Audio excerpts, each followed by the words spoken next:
Welcome to this quiet space for thoughtful reflections. We just finished a series on boundaries. Please go back to watch those videos. They're going to bless you and help you mightily.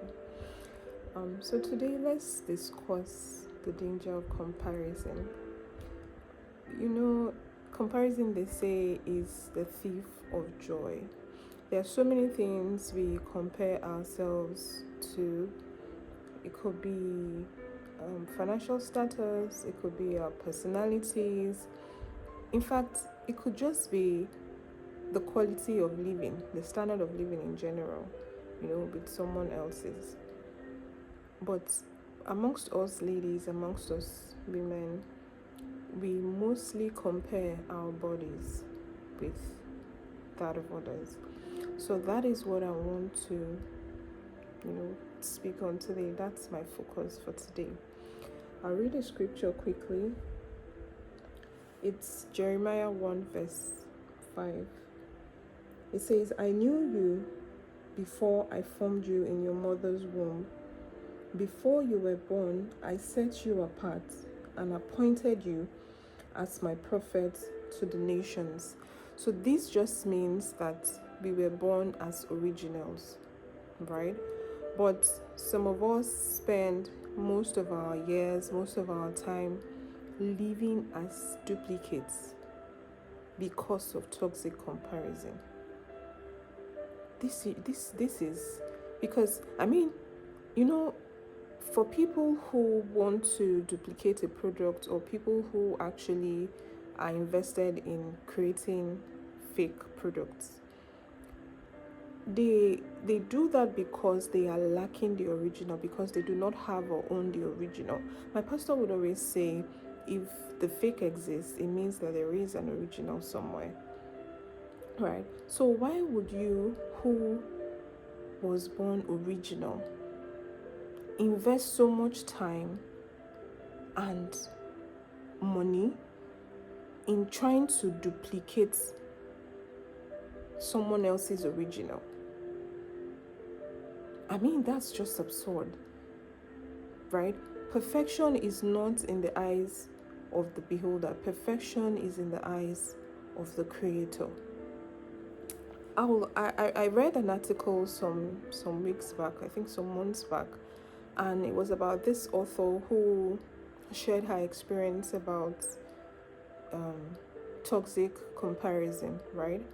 How she went to invest so much money in a surgical procedure just because she was ridiculed so much about her body type or body size or something, or a part of her body, or the size of a part of her body, right?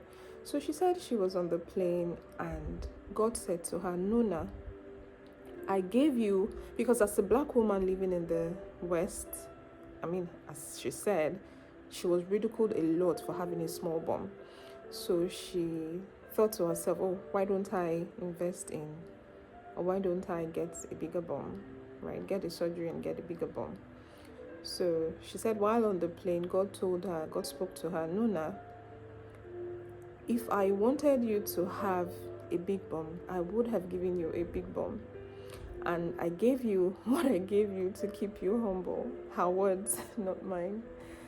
So she says that knowing the voice of God, and that as she could recognize the voice of God, that she could have parachuted out of the plane.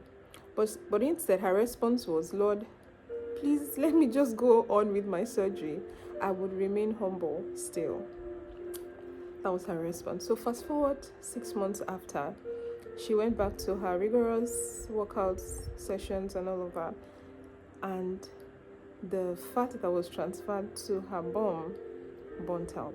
And so she was just back to square one. Now, this is her experience, right? I know someone might even be saying, okay, so what about those people with big, massive boobs that go to get boob reduction and all of that? It is not the same thing. People with massive boobs have a medical condition, right? It is not the same thing.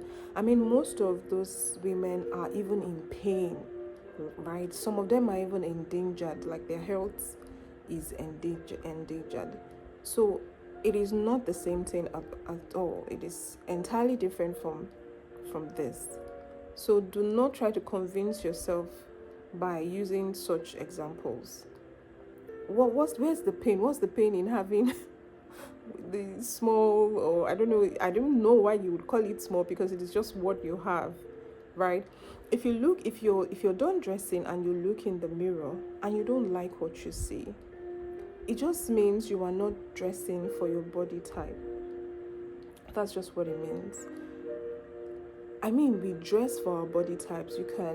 There are healthy comparisons. You can go and research, find videos and magazines of people that dress as your body type and emulate them, right? These are healthy comparisons. You can do that.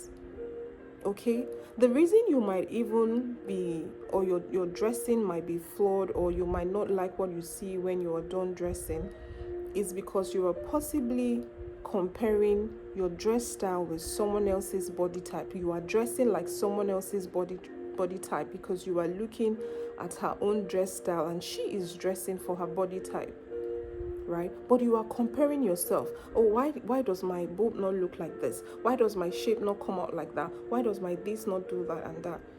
But she's dressing for her own body type. Okay? So please research, look for magazines, find videos on your particular body type. In fact, on body types in general, in case you do not know your own body type, and then you can find what works for you, right? Please do not get it twisted. You are beautiful just the way you are. I'll tell you for a fact, and I'll tell you for free, comparison destroys your self-worth. Comparison, it steals your joy, and it ruins your identity. It steals your identity as a woman, as a lady. Okay, you are beautiful the way you are. You are valuable, right? You are full of grace and essence, and your worth is not in your looks. Do not let anyone make you feel that you do not, or you are not valuable for not looking a certain way. We say to ourselves, when I look a certain way physically, then I'll feel beautiful. I mean, we are all guilty of this. But then I will say again, perfection is not in the eyes of the beholder. Perfection is in the eyes of the Creator. Please, you are beautiful just as you are. You are beautiful just as you are. Okay?